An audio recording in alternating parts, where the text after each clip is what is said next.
Right, in this video I figured I will talk a little bit about sewing and for doing seat covers and things like that. Some of the things you might want to look into if, let's say, you were thinking about getting into it. Maybe you're thinking about buying a sewing machine, a commercial sewing machine, and you're not sure what to get.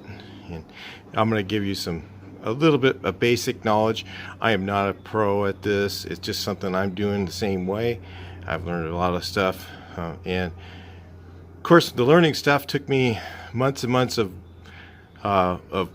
talking to different people, and really there's just not a lot of videos. There's, like Sailrite has stuff on their channel, and they're in the business of selling stuff, so they're going to talk more positive about some of the things that they sell versus the reality of what you might run into.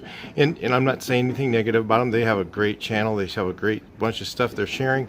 Some of their equipment's very good and nice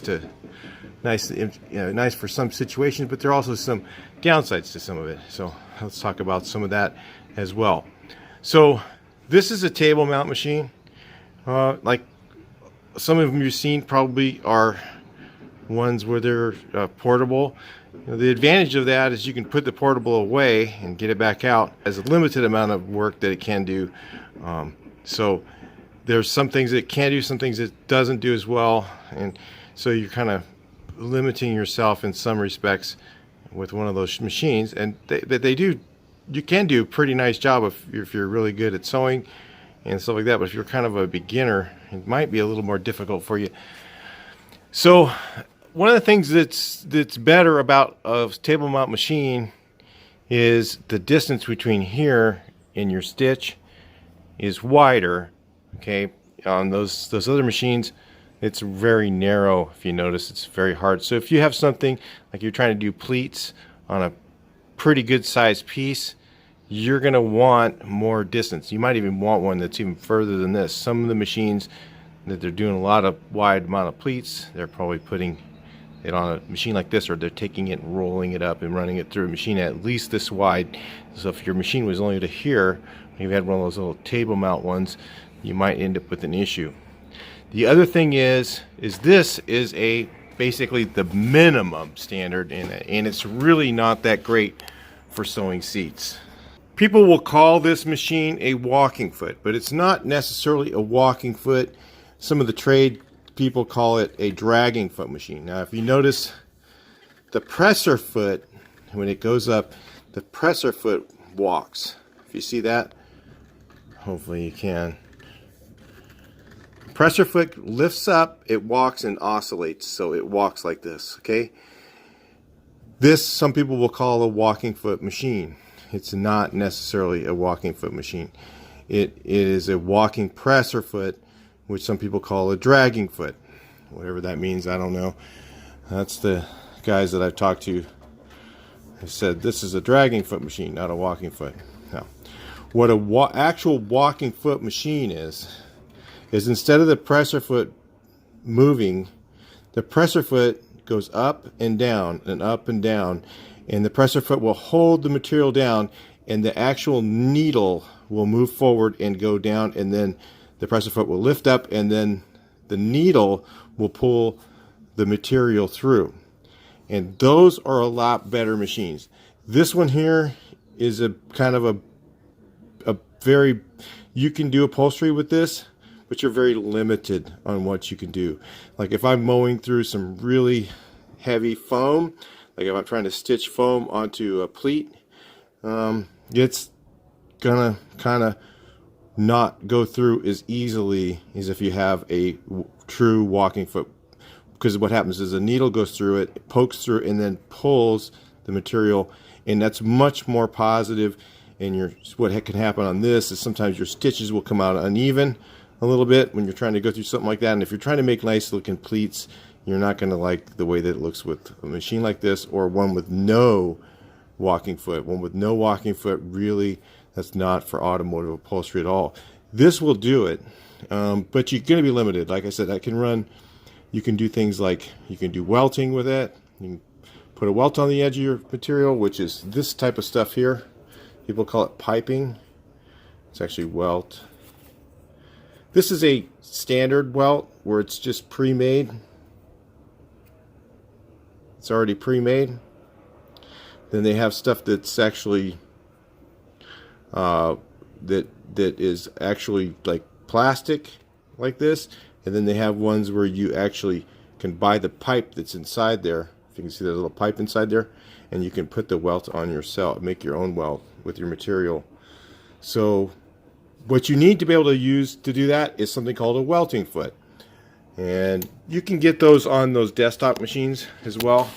But if you look here, you see that how it's arched inside right there? That's a welting foot.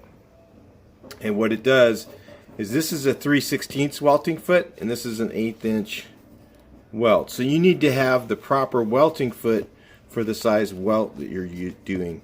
So right now I don't have the proper one for this. If you notice, it's too small, so I had to buy one. Now this is where you kind of run into your investment thing, where you need to have a lot of different attachments to do this type of work.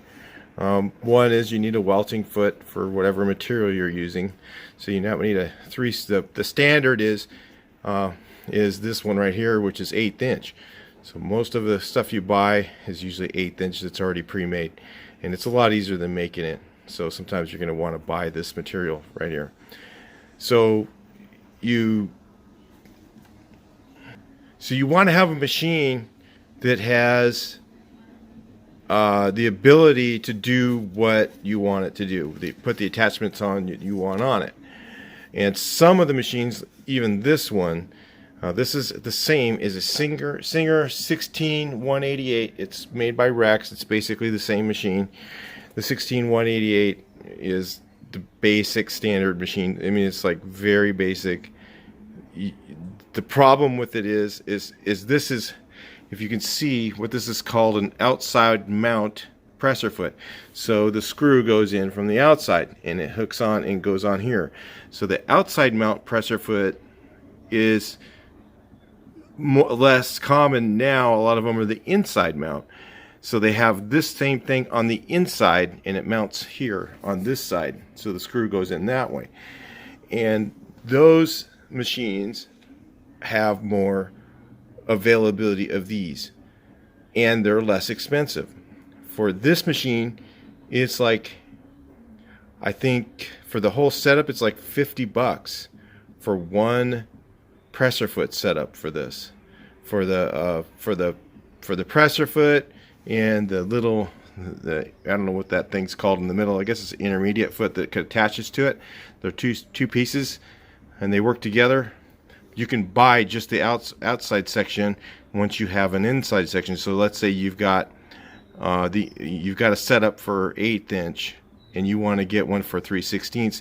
You can buy just the outside section. It'll be this part, and it'll be this part where both my fingers are.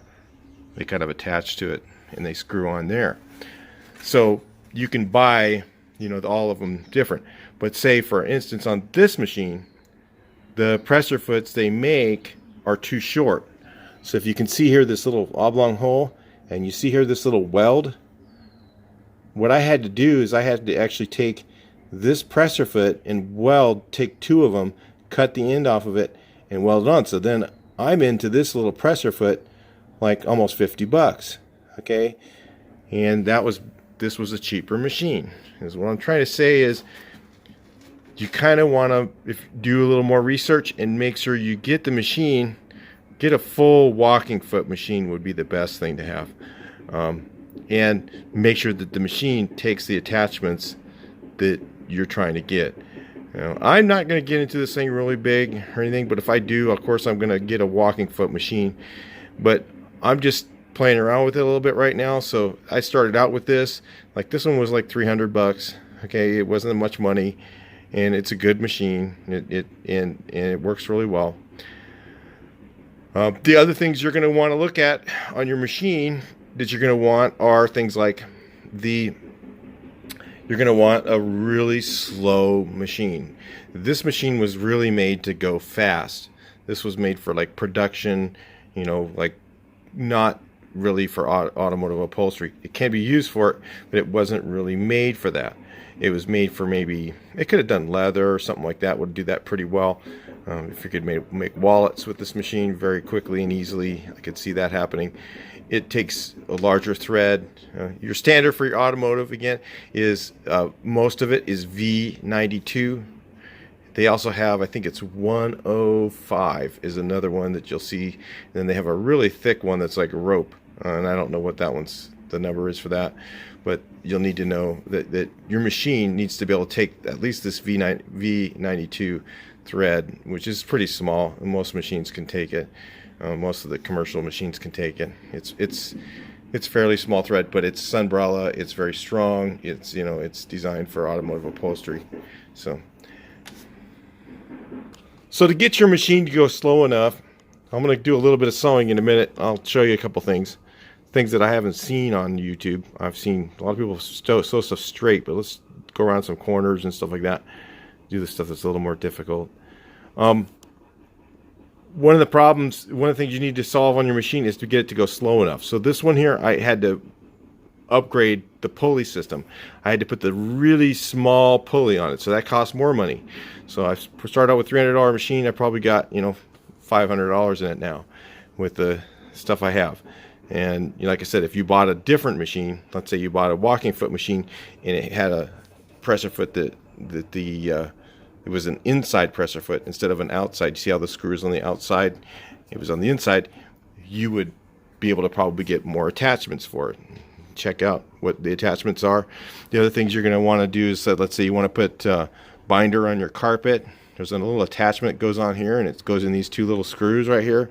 And the position of my screws is different than other machines, and I have to modify it to work with all those different types of things. And a lot of the attachments that you can get are like, I forget what sizes they are, and they're not typical automotive sizes. So they're set up for doing ribbon, adding ribbon to the edge of a cloth, in which they have more standard width stuff for that.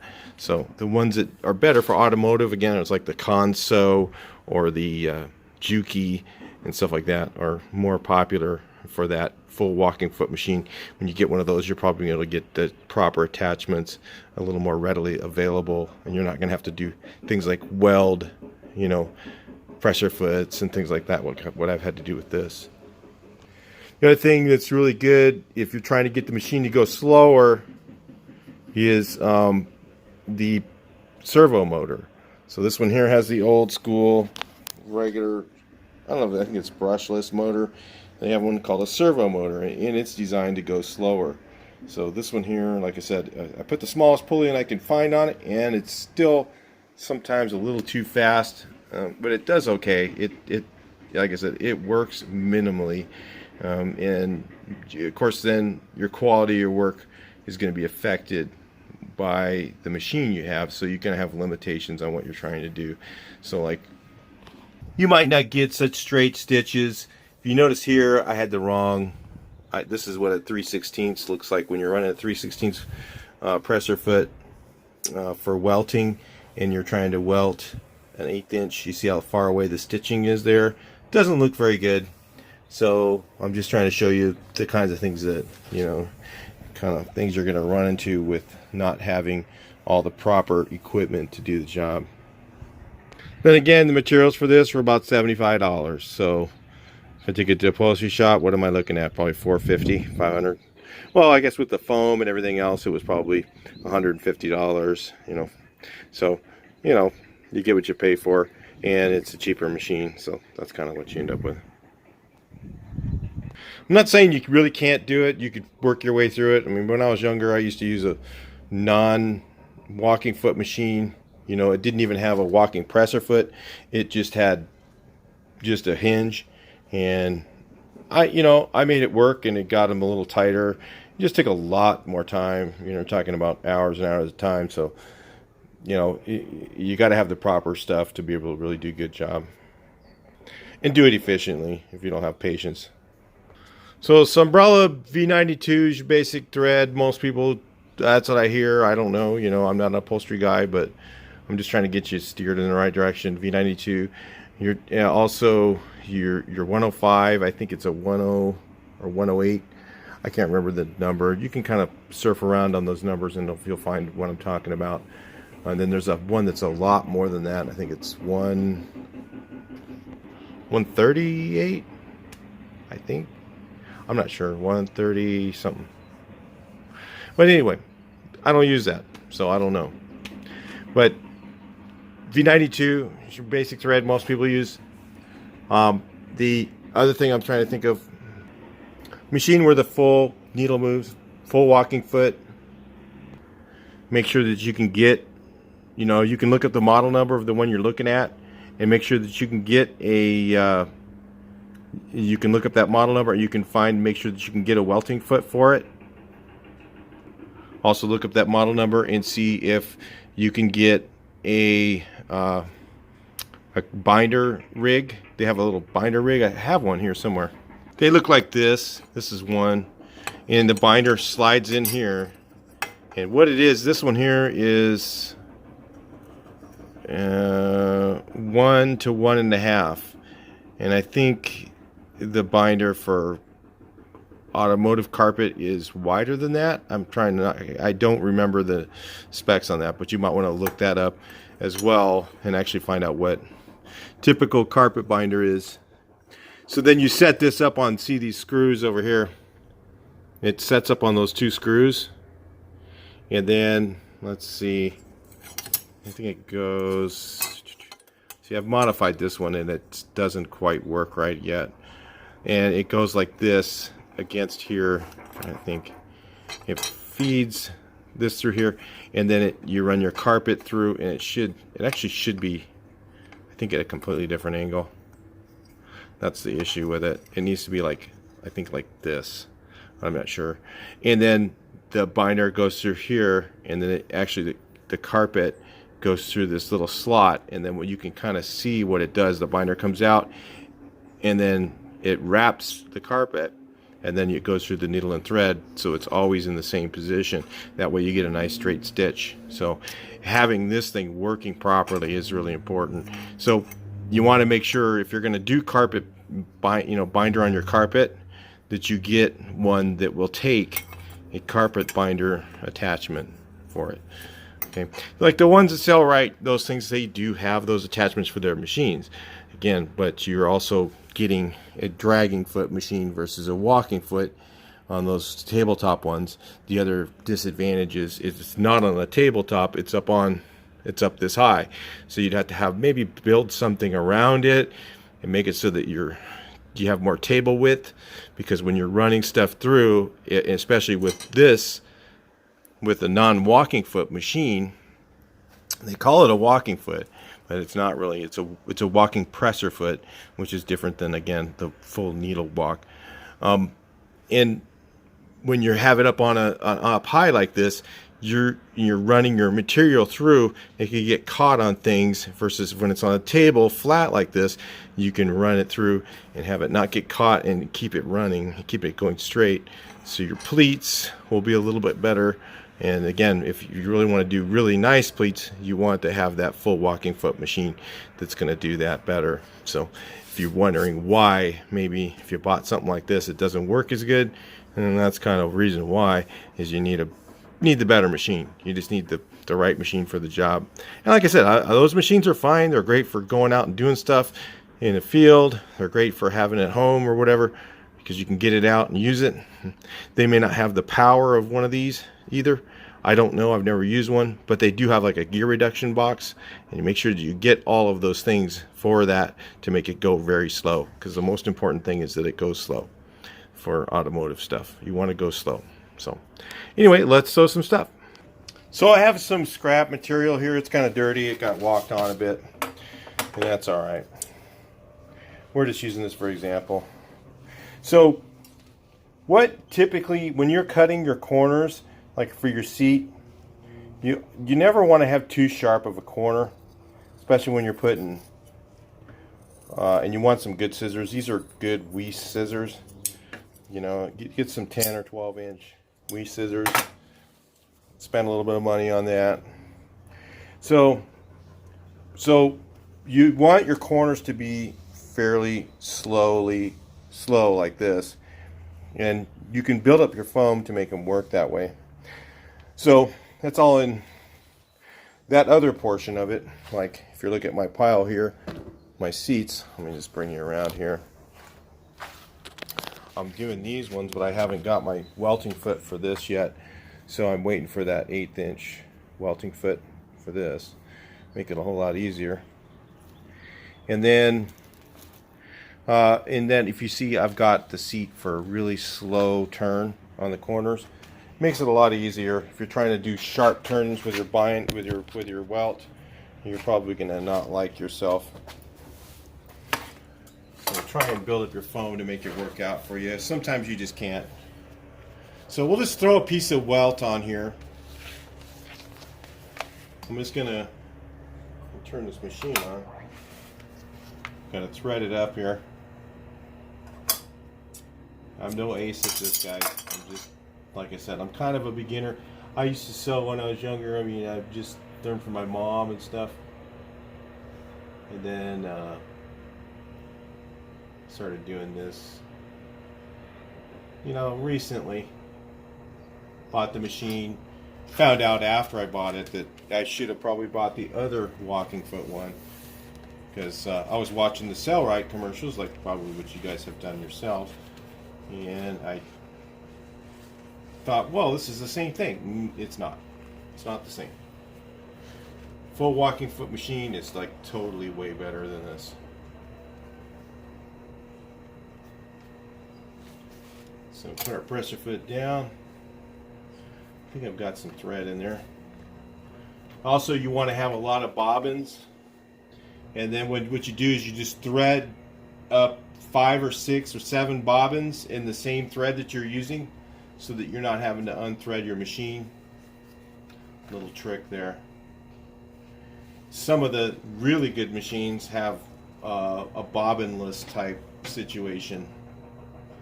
So what this does is this will just feed this through here. You notice how slow my machine can go. I'm trying to keep it on edge, and I'm not doing a very good job. So what I do is when I get to a complicated corner like this, I will either do this with the machine, or I'll start going by hand. I'll just go by hand and just run my hand. I'm just using the machine by hand. Sometimes I'll use the pedal really slow. See, it doesn't really want. The servo motor would turn this thing. You could just really go slow. And those gear reduction box ones do pretty well too, that they have from Cellrite, if you watch their videos. So then, they don't show much of this stuff. This isn't that really that hard of stuff. Well, when you get to compounding things, it's a lot harder.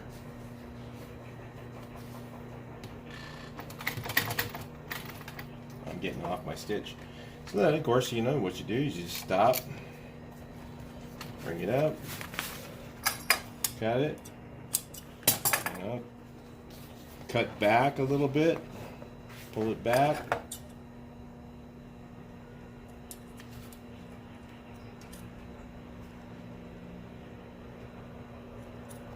So I'm getting off the edge. See how I'm doing? It's a reality. This isn't some professional person sitting there showing you. I'm just trying to show you guys a little bit so you can see it's not that big a deal. If you mess up, you just kind of go like that. But when you're doing corners like that, it's easier. So again, when I want to start back of where I'm at. So I'm double stitched right there. Give it a little bit by hand.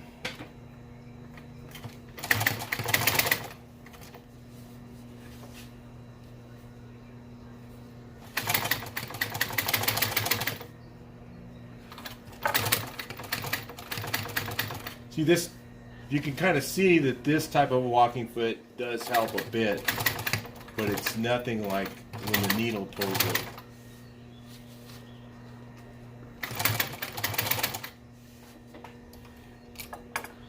So let's take a look. Let me show you. Of course, remember I told you this is not the right welting foot for this, so it's going to be off. If you see there, it's kind of a little too much showing. When you go to stretch it on, you'll see that pretty good. But you know, to make that corner, if you make your corners nice and gradual, that's an easy way to do it. And then when you go to stitch your next piece on, this is where I'll show you the part that becomes really tricky. Let's just do this. Let's say you've got, this is more typical of a seat. You got this one cut at an angle, because your sheet's like this, right? Well, let's say, and the other thing is you're putting definition marks on here.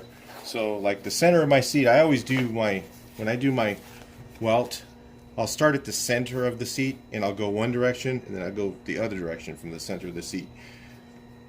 So that I'm always, so that nothing starts to walk its way off, because as you go down, further down so if you start at this end and you kind of go all the way around, sometimes when I'm putting just the welt on, I'll do that, but when I'm doing the two pieces together, I'll sew from the center out each way, because what will happen is your material stretches a little bit as it goes through this machine, especially with this type of machine.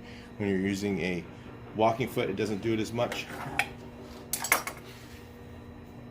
Those are the types of reasons why you want the walking foot machine. Kind of find this stuff out after you do it. Let's thread this through real quick. I can't see, I do it by feel. Oh, this is a 23, I think, needle. That's what it's called, 23 thousandths or whatever.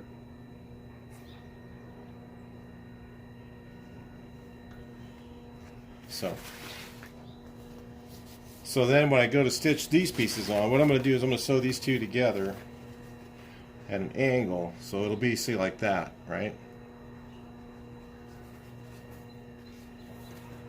This is more typical of what you're going to run into on a seat.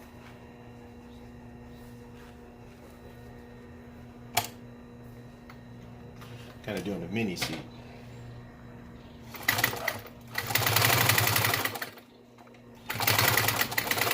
I know I didn't reverse the other end, it's alright. We're not going to be putting this one on, so don't worry about that. So you got this one done, right? Hopefully we're in frame. You guys can see, okay, well, that's a little bit out of frame, isn't it? How do we get it like that? So, you get this here, and you have this as your bottom piece for your seat, right? So you sew them together like this, right? So we're not going to put definition marks on here or anything, because we're just doing this for example purpose. So I start on this end.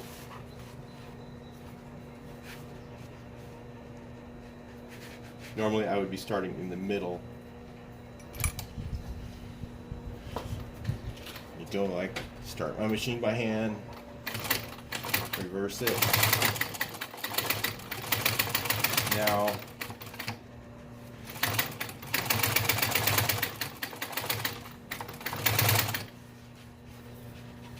what I usually want to try and do too is I'll take this piece, hopefully you can see that okay. I will cut so it's almost even with that one.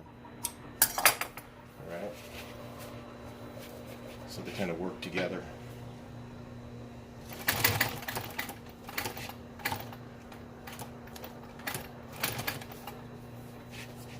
And a lot of times, again, I'll just do this by hand. I'll just run the machine, maybe have my foot just barely on it so it kind of takes the weight off of it.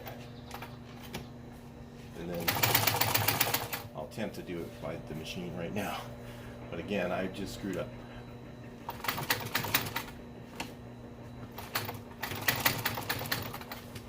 Reverse my way out of that.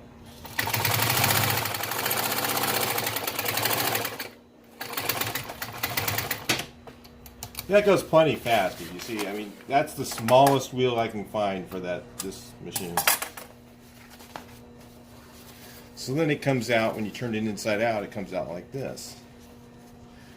But see, what they show, there's a lot of, so that's your normal type of seat. But you always end up trying to have this many layers you're going through, is what I'm trying to give you an example of. So that's the edge of your seat, and then when you stretch it on, it'll look, you know, pretty good if I had the proper size stuff on there. So a vinyl seat with no pleats in it, you can do with this machine, with a machine like this. If you want pleats in it, maybe on a vinyl you could probably do them, but you might have parts where you're stitching. Give you an example. Maybe I'll just do a little, fold this over, and I'll just do this little section right here, like as if it's a straight pleat.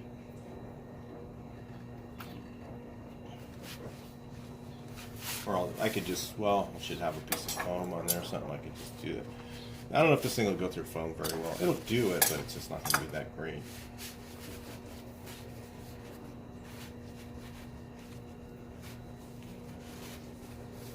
So you go here, put my needle down, give it a little pull here. My thread's going to come back through if I don't hold it. Give it a little pull.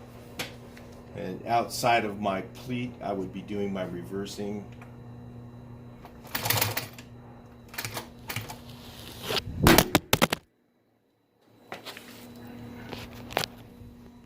Hey, what are you guys doing down there?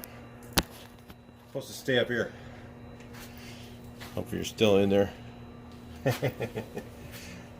I'll leave that in the video. Anyway, so we're just going to run down here. Just give you an example. Of course, I can't stitch very straight, if you notice that. That's not bad. We look here at the thread, okay, it gets a little uneven. Not too bad. Like I said, this would probably fly. But if you made some mistakes on there, it would show up. You know, because, well, what happened is your stitch, it doesn't always pull it through, where if the needle is the thing moving it, then it'll always be perfectly even. If it's the presser foot that's moving it, like it can get caught on something like the string behind here or anything, and it will all of a sudden like that. This is the stuff that you'll get on your pleats, so I'm trying to say. So unless you have it always on top, which is what I would recommend anyway. But you end up with stuff like this, with a machine like this, that you won't end up with. Yeah, you can play with the settings, you can get a little bit better, you could play around with it, but when you're doing like 10 or 15 lines of pleating, you know, you want it to be pretty darn perfect. You don't want this type of stuff in it. So anyway, that's just a little bit about the machines and how they work, and you know, maybe to help you figure out, you know, how much money you want to spend. And of course, everything's price oriented. Like one like this, like I said, you could find this for $300 or $400 or $500, something like that. When you get to like a walking foot machine, you know, it all depends on the condition, you know, which one it is. You know, things like, some of them, again, they have like where they don't have bobbins like this. They'll have a bobbin with this type of thread, and they'll just go unlimited, and that's when, you know, those things get pretty expensive, thousands of dollars. I really don't know that much about those machines. I have to stick with, you know, pretty decent sized bobbin. That's not bad. It's just a standard one to me, what I've always had when I was younger. And you know, like I said, I'll make 3, 4, 5, 6 of these and have them just ready first, so I don't have to unthread the whole machine and re-thread it every time I put a bobbin on. So little things like that, things to know. Anyway, to see if you can see that, the stitching, that's no good. That's a wrong size welting foot. So that's what that does. It would be nice and tight. It would be like this if I had the needle would be closer to the pipe if I had the right size welting foot. So anyway, I hope it helped you figure out a couple things. You know, all I can do is just tell you what I know. I'm not an expert, and maybe it'll help you find what you're looking for. Talk to you in the next video. Please like, share, and subscribe. Hope it helps.